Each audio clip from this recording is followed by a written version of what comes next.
8వ తారీఖు ఉదయం 1:30 AM అంటే రాత్రి 12 దాటిన తర్వాత 7వ తారీఖు రాత్రి 8వ తారీఖు ఉదయం బాలకృష్ణ 45 years ఈయన ప్రైవేట్ కార్ డ్రైవరు దోమలగూడలో ఉంటాడు.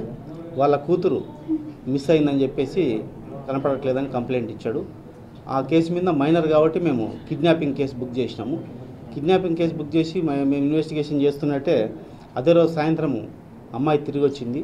తిరిగి వచ్చిన తర్వాత మేము అమ్మాయి స్టేట్మెంట్ ఉమెన్ SI గారితో రికార్డ్ చేయించినాం. రికార్డ్ చేపిస్తే నన్ను నా బాయ్ ఫ్రెండ్ ఇట్లా పలానా వ్యక్తి తీసుకుపోయి 3 నెలల నుంచి ఇట్లా మేము బాయ్ ఫ్రెండ్ నాకు నన్ను ఇట్లా తీసుకుపోయి సెక్సువల్ ఇంటర్కోర్స్ చేశాడు DBR మిల్స్ దగ్గర. తర్వాత చెంపదెబ్బ కొట్టాడు, మూతికి రక్తం గారింది. తర్వాత వీడియో తీశాడు. నువ్వు ఎవరితో మాట్లాడినావంటే ఇది అందరికీ చూపిస్తా వేరే వాళ్ళతో అని చెప్పేసి అమ్మాయిని బెదిరించినాడు.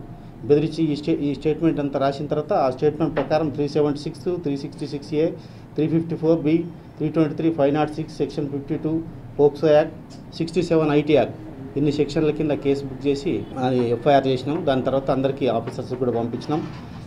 దీని మీద సీరియస్గా కేసు ఇన్వెస్టిగేషన్ చేస్తున్నాం. వీళ్ళందరినీ కూడా దీనికి సంబంధించిన వ్యక్తి ఒక్కడే అమ్మాయి బాయ్ ఫ్రెండ్, వాడిని అరెస్ట్ చేస్తాం. దాడి చేయడానికి కారణము ఇద్దరు మైనర్స్. వాళ్ళకి దాడి చేయడానికి నా గర్ల్ ఫ్రెండ్ ఎవరితో మాట్లాడుతుంది ఇంకోటి అనే అనుమానంతో దాడి చేసి అమ్మాయి స్టేట్మెంట్ ప్రకారం ఆ అమ్మాయికి ఒక్కరే బాయ్ ఫ్రెండ్, ఆ అబ్బాయి కొట్టినాడు, అబ్బాయి వీడియో తీసినాడు. ఇది అమ్మాయి స్టేట్మెంట్. దీనికి ఇది ప్రిలిమినరీ ఇన్వెస్టిగేషన్. తర్వాత ఇన్వెస్టిగేషన్ తెలుస్తాం. ఫర్దర్గా ఏమైనా వివరాలు ఉంటే మీకు తెలియపరుస్తాం.